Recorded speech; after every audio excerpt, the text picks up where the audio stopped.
Hello, friend. Welcome back to the Yay for Business podcast. This is episode 32.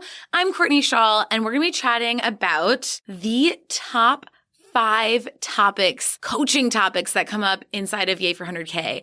I am going to reveal the biggest issues that we work on with our clients. So stay tuned.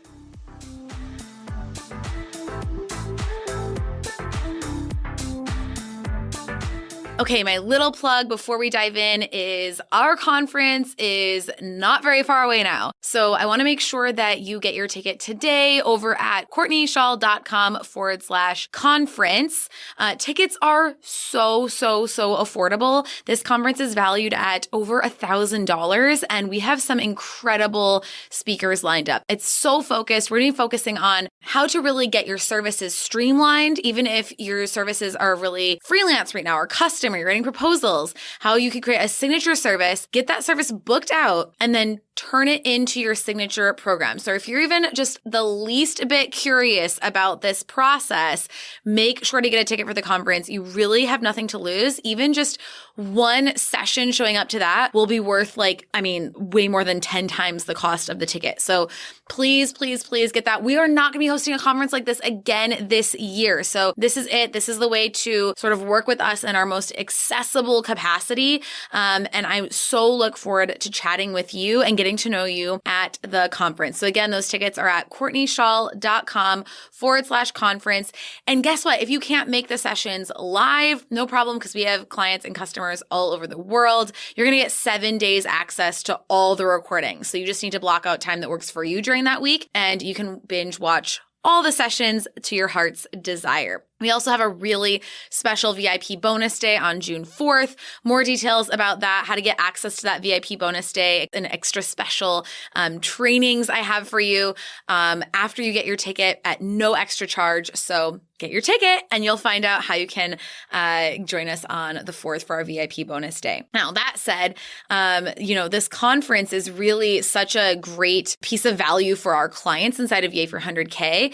And for those of you who are already in Yay for 100K, you know that it's really easy to get into the grind of things, right?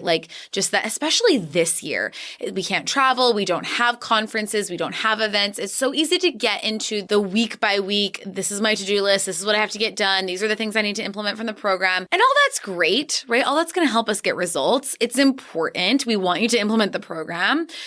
But what about having time to really pause, zoom out of the business, and work on the business in a new way? I think that's what's so important and why this conference is so important for us to host and something for us to a value to give to our clients. And so on that note, what I want to share with you today is I want to talk about those 5 main topics that come up for our Yay for 100K clients. Obviously, we address all kinds of topics, but I really thought it'd be interesting to boil it down into the 5 most common sort of themes that we see. And you might resonate or hear yourself or see yourself in some of these examples. So I'm really excited to talk to you about that. Before I dive into the specific topics, I want to give a little bit about a little shout out to and a little love to our Yay for 100K coaching team, because I don't know if you know this. I haven't been trying to hide it, but sometimes I just forget to mention it. I'm not the only one you're going to be working with inside of Yay for 100K. I'm obviously a huge part of the program and I'm in there all the time and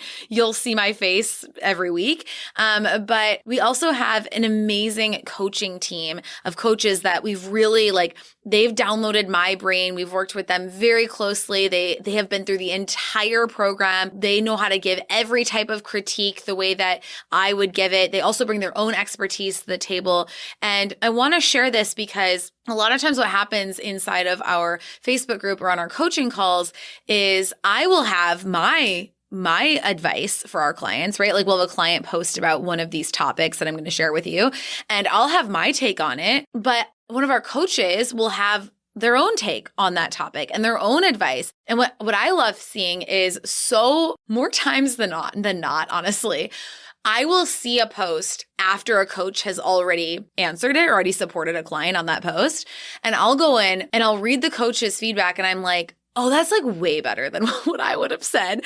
So I'm just yep, ditto what they said.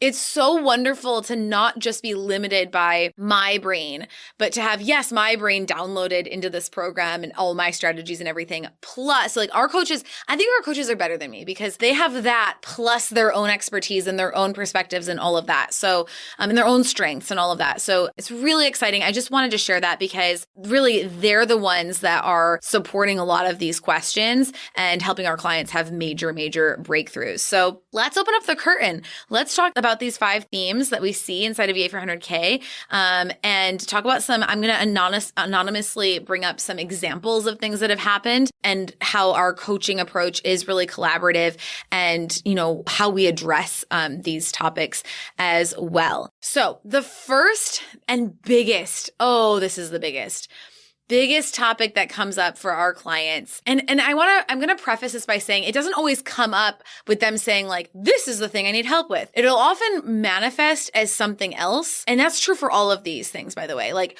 it'll often like the question the client poses is a different manifestation. It's like it's manifesting as a very specific problem with the client or a very specific issue with sales or something like that. But our job as coaches is really to boil it down to, okay, what's the root problem here? Because we can weed whack on the surface level. Cool, we solved that problem for you. But that root is going to produce a new problem in the future. So if we don't get in there and we don't sort of eradicate the weed from the root, then it's going to keep popping up. So our job is really to get as close to the root cause of the problem as possible. And the first way this shows up and the most common and just like, this might be as much as 50% of what we see inside of EA400K is client boundaries. All right. So this can show up as struggling with saying no to non-ideal clients, struggling with clients that are annoying you or making a lot of requests or not doing what you want them to do. It can show up as having to like let go of clients. I was just telling one of our prospective clients on Instagram because she's in a position where she had to let go of a client that was a huge monthly retainer for her. And what I told her is that is one of the most common things that we see inside of EA for 100K is you come into the program and you have clients, and especially if those people are on retainer, this probably happens even more, is you realize you actually have to let go of a lot of those clients because they're taking up space and preventing you from getting to where you want to go. So that's terrifying at first. And what's really cool with this potential client is, and I love being able to support her in Instagram this way, is that she was absolutely terrified about this a week ago, but today sent me a message saying now she feels free. She knows she's on the right path. She's so excited about it. And so I really want to encourage you to like take that scary leap if you know that a client is somebody that you need to let go of. And then the other way this can show up is just, and there's so many ways, but here's another way, is saying no to work that's outside of the scope of what you normally do. So a client asking for something that isn't normally included. It can also be you feeling like you need to do more for clients and not knowing where you end and the next service provider begins, right? I see this a lot. Like we can blame our clients up, down, and sideways for crossing our boundaries, but the most common way that I see this happen in EA for 100K is actually our clients needing to uphold boundaries with themselves and their own services. They're actually in a lot of ways perpetuating this, which is so much harder. It's so much easier to be able to blame the clients. But even when the client does something wrong, it's usually because we didn't set a clear boundary with them in the beginning. So here's some ways that we address this. So we have a client right now who has her own client who's a little bit like driving her nuts, to put it lightly. And what we saw is that, yeah, this client is driving you nuts. Okay, they're not getting things done on time. They keep changing things, right? But like some of that is like, that's on them. You know, like sometimes what we do as service providers is we take on the result. We're like, well, I need to get the client this massive result. So if they keep changing what they're doing, I can't get them a result. Now, what's on you is to communicate to the client what you need from them and say, look, here's what I need from you. It's best if you stick with this. That's what's going to help you to get the result. If you don't do this, here are the consequences of that. Here's what's going to happen if you don't follow it. So just sharing with the client, here's what we want to happen. And if you sort of keep changing things up on me, here's the consequences of that. All you can do is set your boundaries about what you will do and tell the client what your recommendation is. But then here's the trick. You have to let go. If you're a personal trainer and you give your client a workout plan, you cannot control them implementing that workout plan when they go home. All right. You can tell them, here's what happens if you don't do it. Right. And you can tell them, you can even have a rule like, if you don't do the exercises, then we're going to repeat them. Here's the consequence to that, right? Like you can have like appropriate consequence.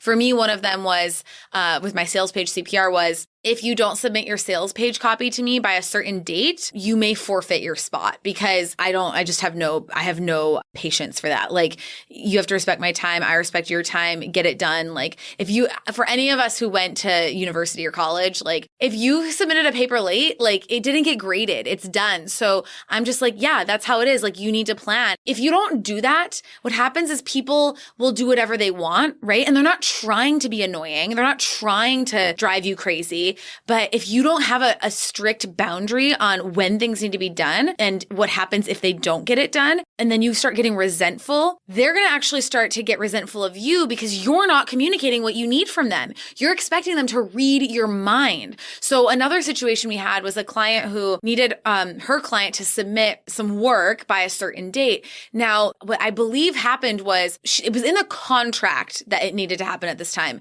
but she hadn't like explicitly said to the client, I need this by this date. So the date came and our client said to her client, I need this by this time or else I won't be able to, do the work. And her client got a little bit frustrated because she was like, well, I didn't realize it needed to be done by this date. And like, I have all these personal issues and all of this and all of that.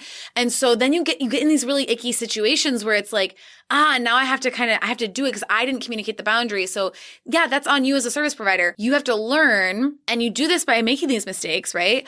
Oh, that's something I need to communicate in advance, that I have to get work by this day in order to have the turnaround time. And if not, here's what's going to happen, right? So you learn that as you go, but I think what we have to do is we have to shift out of always getting mad at our clients. And it's okay. They can irk us. It's totally fine.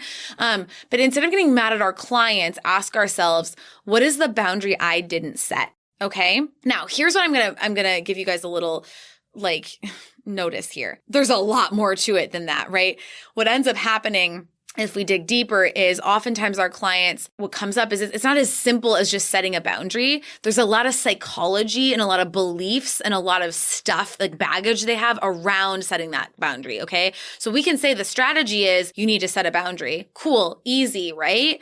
Easier said than done. What is preventing that client from setting that boundary with their clients? Well, it's often, I don't want to be a bad person. And this is where it's unique to each client, right? And this is where our coaching comes in is, I don't want to be a bad person. I don't want the client to get mad at me. I feel like I'm being a bitch. Like I have to say, I feel like that sometimes when I have to set a lot of boundaries in a row. It's like, God, I'm like the bitch today, right?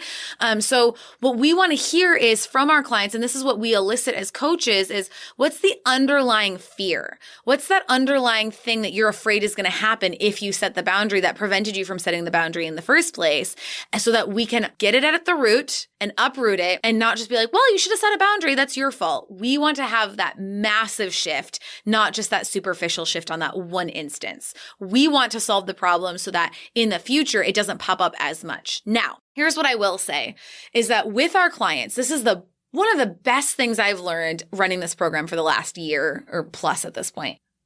We get to learn about our clients over 12 months or more. We have clients in their second year now, is that every single client has a unique sort of tendencies or like patterns that we notice in those clients, and everyone is different. And so we have a client who will often like really overcomplicate her pricing, and she'll be like, I have this new pricing structure. And then when we break down into like what's actually happening is she was just afraid people weren't going to buy things at a certain price. So she created this super complicated fix for it, right? So instead of being like, yeah, that pricing sounds good, or no, it doesn't work. We don't want to answer that pricing question, which pricing, by the way, is my next topic here, is we want to get to like, what is causing you to like create this like very complicated solution? We haven't even identified that the problem is really a problem. So let's go back to that versus like us telling you if this solution is going to work, because that's not of service to you as a client. So we notice that happens. That's a pattern for one client. We have a client who really struggles, who I'm thinking of, who like I notice really struggles with boundaries, but in a very specific way of like, really wanting to over deliver for every single client. Okay.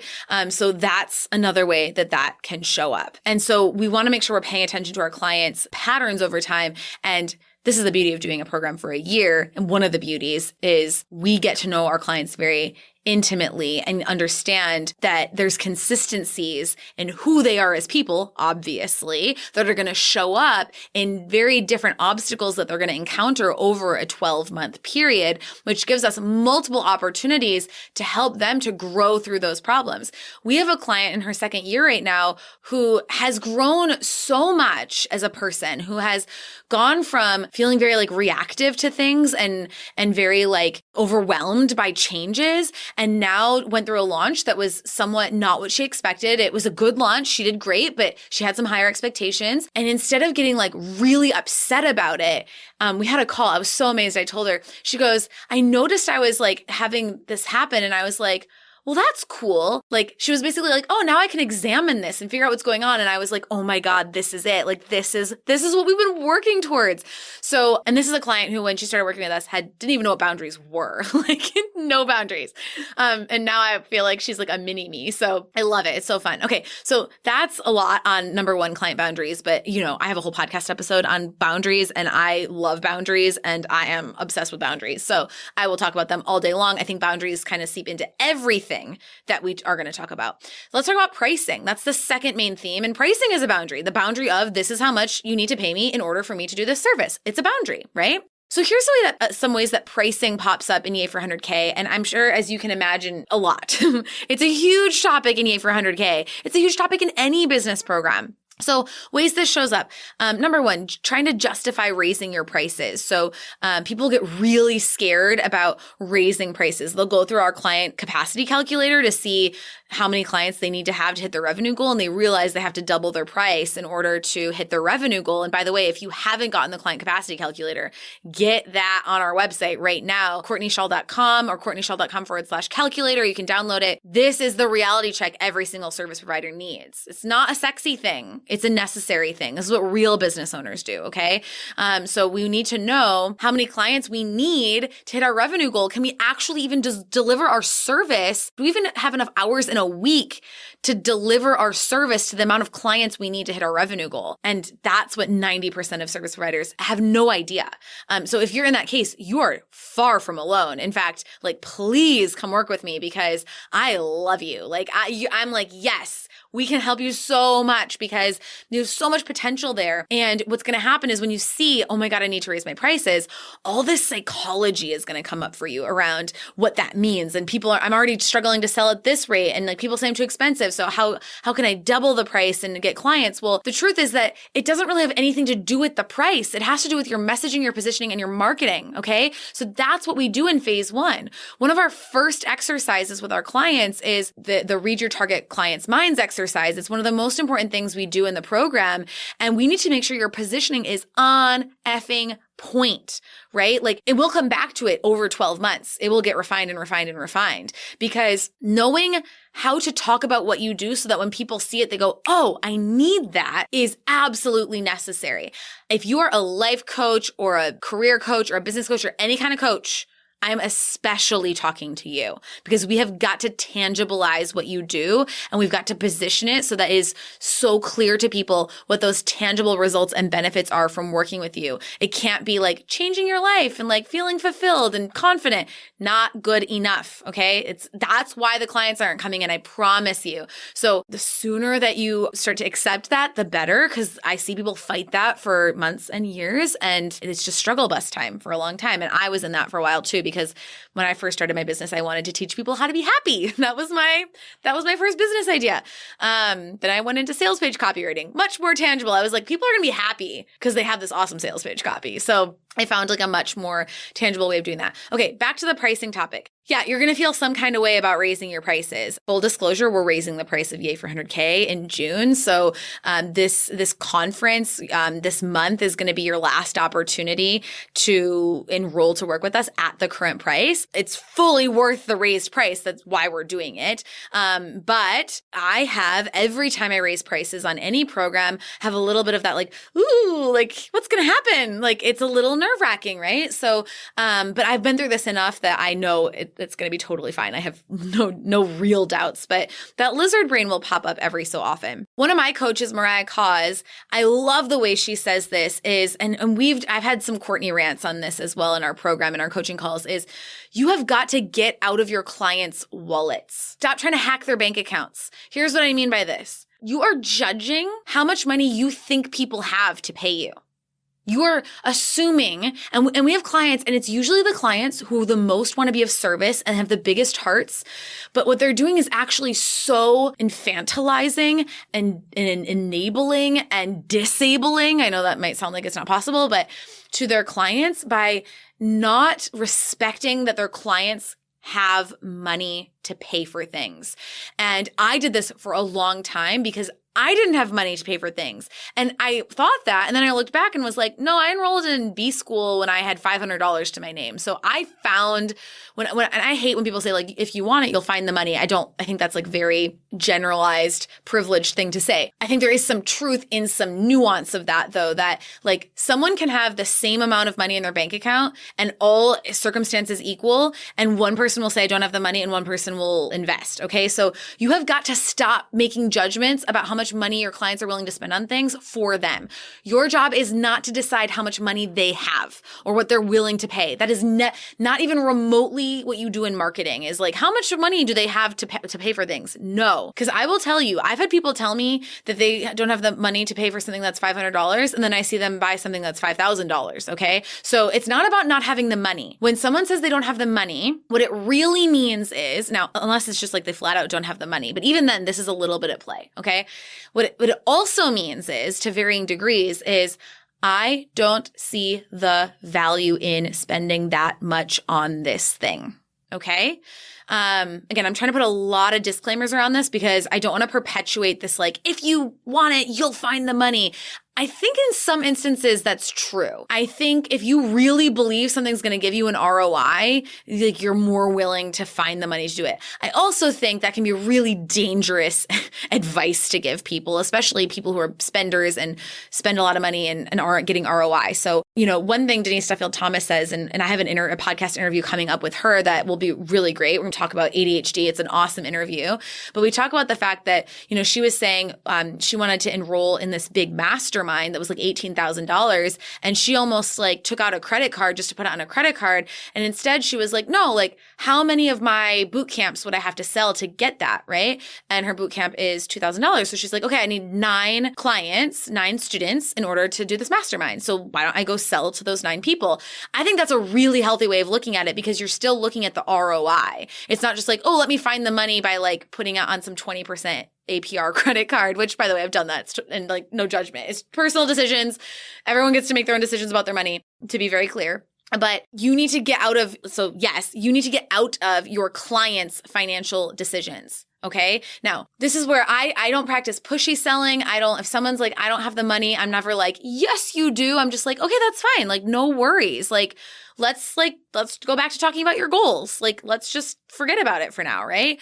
And I will always remind people, like, if people are kind of like, I need to get clients before I join Yay for 100K. Sometimes I'm like, well, in some ways that's a little bit silly, because like, literally that's what we're going to help you do immediately. So like, you could do it a lot faster with us, but also if that's your decision, that's totally fine.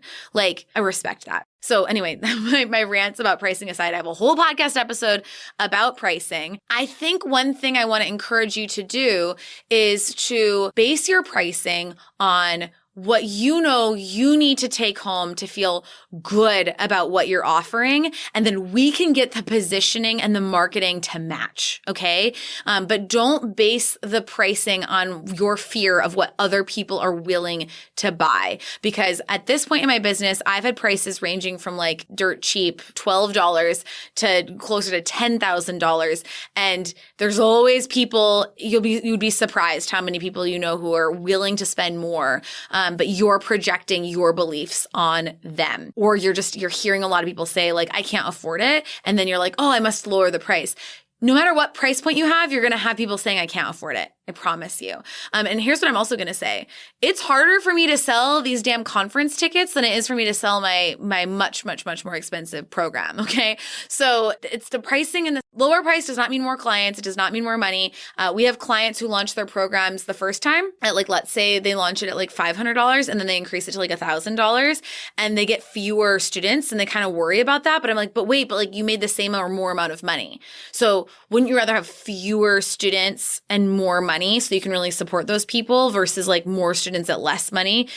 So just remember, like the more you increase your price, the fewer clients and students you actually need. And it is a balance. I'm not saying to just like come out guns blazing with incredibly high prices, but stop judging what other people can afford. Another point I want to make here is, and this is what we'll often tell our clients, is be the type of client you want to have. So if you are like upset that people are not willing to afford you, but like you won't invest in anything, there's some energetic balance at play there. And I had this realization when I was stuck years ago at a price with SalesPage CPR that I wasn't going up in price because I wasn't investing in my own business for a period. So what I did was I was like, okay, what do I need to grow? And I invested in a program. And then I was like, I now feel like I can energetically charge more for my service because I'm willing to spend that for my own business. So it's that in pricing. It's also like, if you're the kind of person who is being a PETA client, maybe like you're being a difficult client. We've all been difficult clients before. We've all been that client. I certainly have.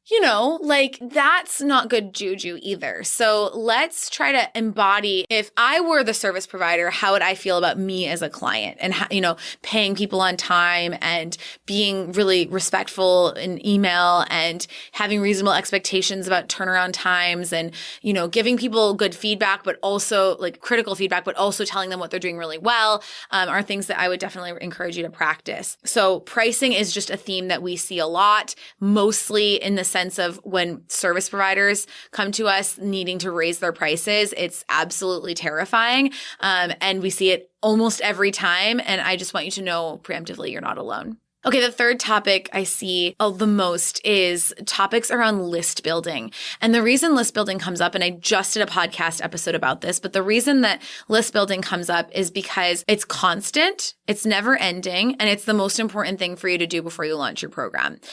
So this is the thing that takes the most time, patience, and work for our clients. And they can often get frustrated if it's not happening like as fast as they wanted it to or expected it to. You do need an audience to launch your program, right? And we have a whole launch calculator for figuring out how big your audience needs to be for that. So we have calculators for everything. So you don't have to guesstimate this. We'll have some math for you to figure it out. But what I think can really hold our clients back from growing their lists is perfectionism. Perfectionism around the content they're creating, the opt-ins they're creating, etc.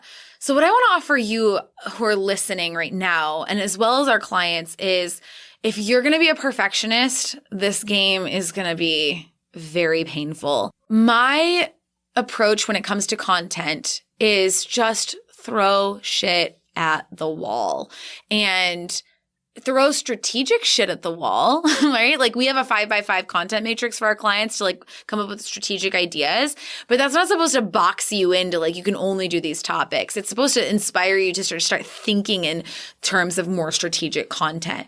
You can still post pictures of your dog. You can still post all that stuff. It's just let's also make sure that we're overcoming objections and misconceptions and giving some how-to content and stuff. But I want you to feel free to be creative with your content.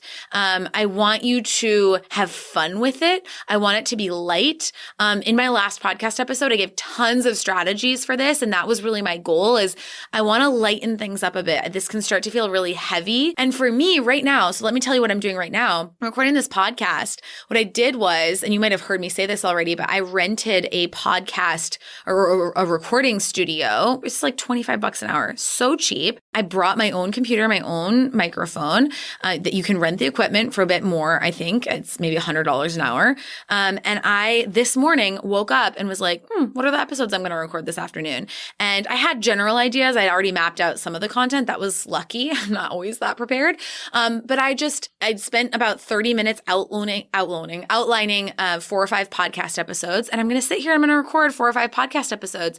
But I'm not sitting here being like, oh my God, they have to be perfect. I have to say this, I have to say that. I just hit record and I go. And sometimes I might stick my foot in my mouth, and sometimes I might say things that offend people, and I will always be sorry about that.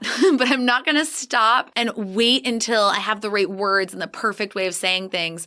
And this is why my content gets created. This is why my YouTube videos went up regularly. This is why my Instagram content goes up regularly, is because I'm not a perfectionist about it. It's just get stuff out there. So make marketing your number one priority. But in that, what I mean is just like always be marketing, like always be collecting content. Maybe you're listening to this episode and it's making you think of something, an opinion you have about something, or you disagree with me about something, which is totally cool, right?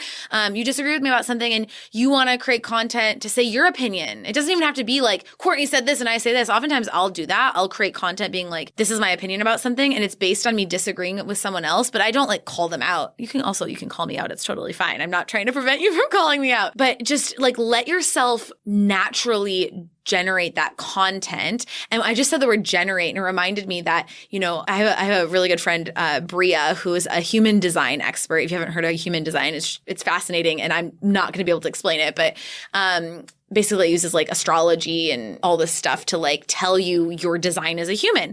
And it's really cool. And there's different types. It goes so deep. I've done 2 deep dive sessions with Bria. I so recommend you hire her if you can afford to get a session with her. She has these unblock your business sessions where she basically tells you how to align yourself with running your business. I digress. I'm a generator, so I react to the world around me. So COVID's been hard because there's less to react to. So I was a lot less inspired. But for me to get out in the world and engage and read books and talk to people, that's where I get my content. A lot of my podcast ideas come from coaching calls with our clients, and then it sparks me to have an idea. So you might not get content the same way as me, but I think you need to figure out how you do get content and what works for you. And you need to just do that and ignore everything else. All right. The 4th topic that comes up a lot for our clients is booking consistent clients. Is we have a rule, and our rule is that you don't get to create your program until you book out your clients. And it's not like a scary rule, and it's not something that we're not like on top of people about this, but we want to explain that the whole point of what we do is we want you to have consistent revenue and freedom and not be worried about where the next dollar is going to come from. And that the best way to do that is to really streamline those services, get them booked out, and have that revenue coming in from really great clients. Okay.